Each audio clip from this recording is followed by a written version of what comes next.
حدیث میں آتا ہے کہ اب قارون نا موسیٰ علیہ السلام سے چڑھنے لگا تھا، کیونکہ موسیٰ علیہ السلام کبھی اس کو زکوٰۃ کا کہتے، کبھی نماز کا کہتے، کبھی روزے کا کہتے، کبھی جو بھی حکام. اس کو چڑ کس سے ہو گئی؟ موسیٰ علیہ السلام سے. فرعونی قوم سے ہوتا تو پھر تو وہ ہلاک ہی ہو چکا ہوتا نا، وہ تو بنی اسرائیل میں ہونے کی وجہ سے بچ گیا تھا. اب شریعت کے احکام پہ عمل کی باری آئی تو اب اس کو چڑ ہو گئی کس سے؟ موسیٰ علیہ السلام سے. آپ کو پتا ہے جب بھی کسی کو کسی مذہبی اسکالر سے چڑ ہوتی ہے نا، ذاتی بوز، تو وہ اس کی ذاتیات پہ کیچڑ اچھالتا ہے. کیا کرتا ہے وہ؟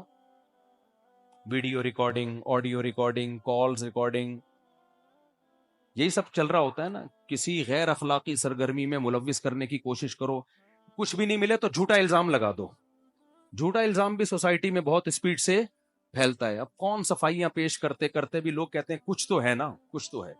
تو یہ آج کا نہیں ہے، یہ سیٹ اپ پہلے سے چلا آ رہا ہے. ذاتیات پہ کیچڑ اچھالو، یہ تو ایسے ہیں، یہ تو یوں ہیں، یہ تو فلانے ہیں، یہ تو ڈمکانے ہیں. اب میں 4 شادیوں کی بات کرتا ہوں نا، جو فیمنسٹ لوگ ہیں وہ بہت پیچھے پڑے ہوئے ہیں میرے، کہ کوئی عیب نکالیں. طنز کر رہے ہوتے ہیں بھائی ان کے گھروں میں پتہ نہیں کیا ہو رہا ہے، مارتے پیٹتے ہیں، کیا کرتے ہیں. یہ تو گھروں میں جا کے پوچھو، ممبر پہ تو بڑی باتیں کر رہے ہیں، کیونکہ ان کی دم پہ میں نے کیا رکھ دیا ہے؟ پاؤں. فیملی پلاننگ والے بھی پیچھے پڑے ہوئے ہیں کہ بھائی بچے زیادہ اچھے، دیکھو کوئی بچہ چرس تو نہیں پی رہا. پھر ہم بتائیں گے کہ دیکھو یہ ہوتا ہے زیادہ بچوں کا انجام. حالانکہ میں لوگوں سے بار بار کہتا ہوں بھائی میں سوسائٹی کا نارمل آدمی ہوں، میں کوئی فرشتہ یا پیغمبر نہیں ہوں. تو سب کے گھروں میں جو کچھ ہوتا ہے وہی میرے گھر میں بھی ہو سکتا ہے، اللہ بچا کے رکھے. لیکن اس سے اسلام کا فلسفہ خراب نہیں ہوگا. اگر میں ظالم بھی ہوں، میں مارتا پیٹتا بھی، بول تو ایسا ہے نہیں. کون اتنا بڑا بہادر کون ہے یار؟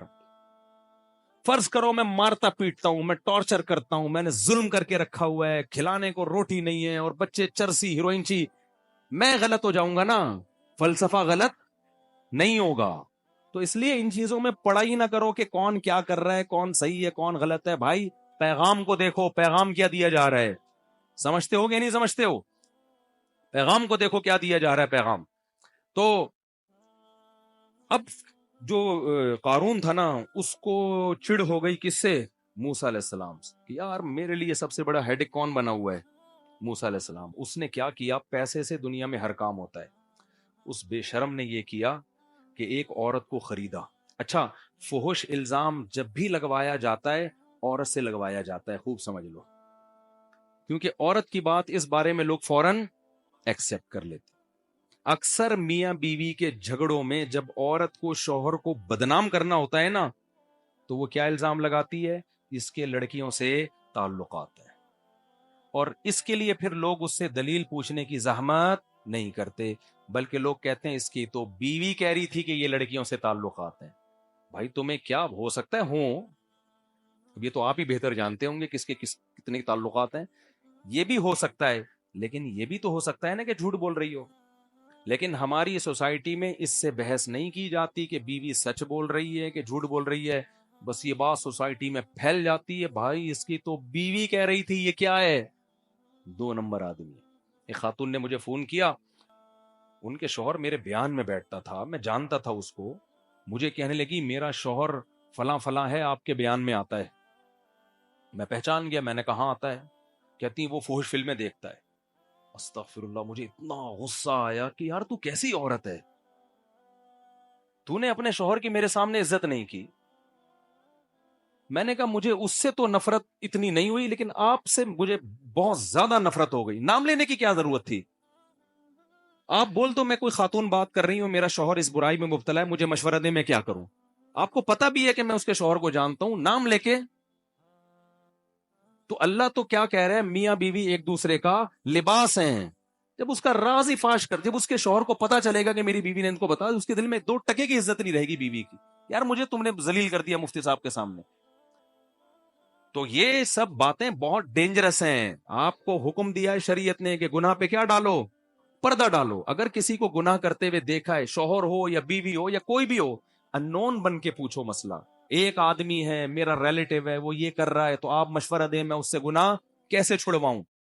میں نے کہا وہ تو غلط کر رہا ہے، آپ نے اس سے زیادہ غلط کیا ہے. تو جب میاں کو پتا چلے گا میری بیوی نے اچھا مجھے کہہ بھی نہیں، اس کو بتانا نہیں، اس کو بتانا نہیں، اس کو بتانا نہیں، میں نے تو نہیں بتایا، مجھے پتا تھا کہ وہ بیچارہ، اور بیچارہ تو نہیں کہنا چاہیے، وہ بھی کون سا کوئی اچھا کام کر رہا ہے، ایسا نہ وہ سن کے وہ کہ اچھا میں بیچارہ ہوں، چلو دیکھنا شروع کر دے کہ یار ہم تو بیچارے ہیں، یہ سب آپ کون، جو بھی کر رہا ہے غلط کر رہا ہے، لیکن یہ نہیں بنتا بھائی کہ اس کو سوسائٹی میں ذلیل کر دیا، کسی کے سامنے اس کا عیب بیان کر کے ذلیل کر دیا جائے، اس کو پردہ ڈالنا چاہیے اس پہ.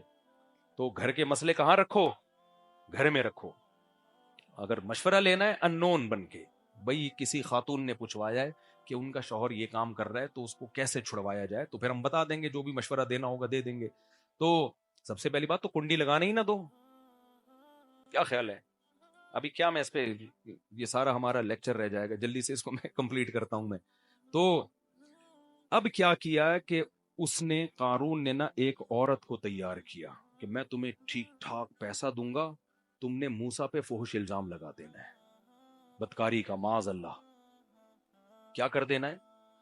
تو لوگ نا بنی اسرائیل تو ویسے ہی نیگیٹو سوچ والے تھے، ساری زندگی موسیٰ علیہ السلام کی سیرت دیکھی انہوں نے، لیکن اس قوم میں منفی سوچ کا غلبہ زیادہ تھا. تو اور عورت کا الزام لگتا ہے نا تو باتیں شروع ہو جاتی ہیں. تو ٹھیک ٹھاک پیسہ دیا اس کو. جب وہ عورت آئی مجمع میں تو وہ حضرت موسیٰ کا چہرہ دیکھ کے نا گھبرا گئی.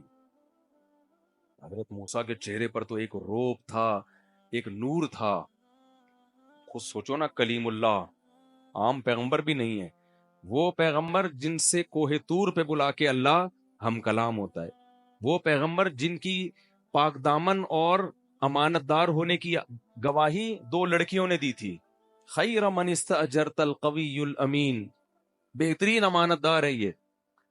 تو جب وہ عورت جو تھی نا حضرت موسیٰ علیہ السلام کے چہرے پہ نظر پڑی تو وہ اللہ سے ڈر گئی، اور اس نے صاف بتا دیا کہ اس نے مجھے پیسے دیے تھے آپ پہ فحش الزام لگانے کے لیے. حضرت موسیٰ علیہ السلام نے بد دعا کے لیے ہاتھ اٹھائے. یہ کتنا بڑا جرم کر رہا ہے، اپنی قوم کے پیغمبر پہ تو فحش الزام لگا رہا ہے.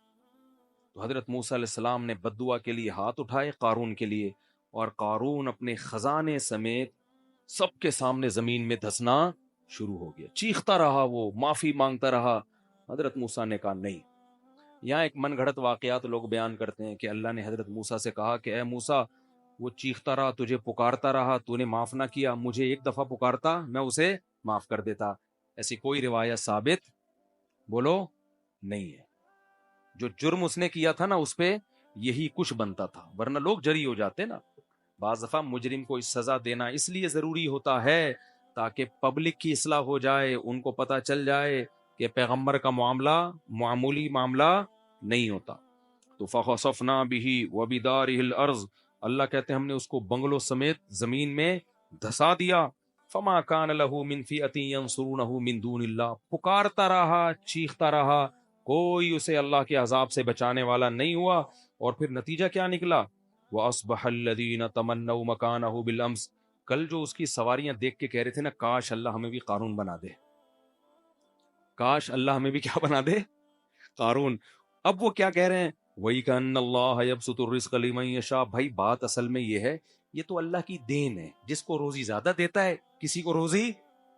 وہ جو گھنٹوں گھنٹوں کی تقریروں سے بات سمجھ میں نہیں آ رہی تھی نا، وہ 2 منٹ میں سمجھ میں آ گئی. ایکچولی ہوتا یہ ہے، کسی کے پاس پیسے زیادہ آ جاتے ہیں، کسی کے پاس کم آ جاتے ہیں، کسی کو اللہ دے کے آزماتا ہے، کسی سے اللہ لے کے آزماتا ہے. تو یہ کوئی اتنی بڑی بات نہیں ہے کہ اتنے خزانے وزانے. دنیا مسافر خانہ ہے، یہ دنیا کیا ہے؟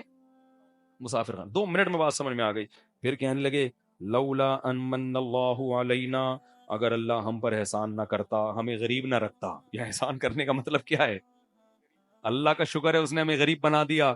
لخسف بنا، ہمارے پاس دولت آتی ہم بھی یہی ہوتے.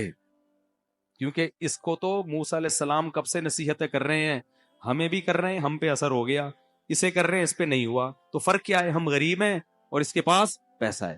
غریب پہ جلدی اثر ہوتا ہے، عیاشی کے لیے اس کے پاس شراب کے پیسے ہی نہیں ہوتے، تو جب اسے بتایا جاتا ہے شراب حرام ہے بہت خوش ہوتا ہے. وہ زبردست، ویل ڈن. شراب کیا ہونی چاہیے؟ میں نے بتایا نا ہمارے مدرسے میں کلاس فیلو لڑکا تھا، وہ چھپ چھپ کے سگریٹ، پان، نسوار، بس چرس رہ گئی تھی. اب مدرسے میں 2-3 دفعہ پکڑا گیا، سزا ملی، پھر چھپ کے نا نسوار بھی، پان بھی اور سگریٹ بھی. ایک دن کیا ہوا، خود ہی بیچارے نے سگریٹ بھی چھوڑ دی، پان بھی، صرف نسوار رہ گئی. تو میں نے پوچھا آج کل صرف نسوار چل رہی ہے، وجہ؟ کہتا ہے پیسے ہی نہیں ہے یار. کہتا ہے بھائی جیب خرچی اتنی ملتی نہیں ہے گھر سے، کہتا ہے ناشتہ کر لو یا اس میں سگریٹ خرید لو. تو کہہ رہے ہیں مجبوراً میں کس پہ گزارا کر رہا ہوں؟ نسوار پہ. تو اللہ کی رحمت ہو گئی نا. تو ہر آدمی پہ دولت سوٹ نہیں کرتی. تو وہ جواب میں کہنے لگے لولا امن اللہ علینا، اللہ کا ہم پر احسان نہ ہوتا تو اللہ خسف بنا، اللہ ہمیں بھی دھسا دیتا. اللہ کا شکر ہے اللہ نے ہمیں اس عذاب سے بچایا ہوا ہے. وہی کہ انہ لا یفلح الکافرون، پھر کہنے لگے کافر کبھی بھی کامیاب نہیں ہوتا.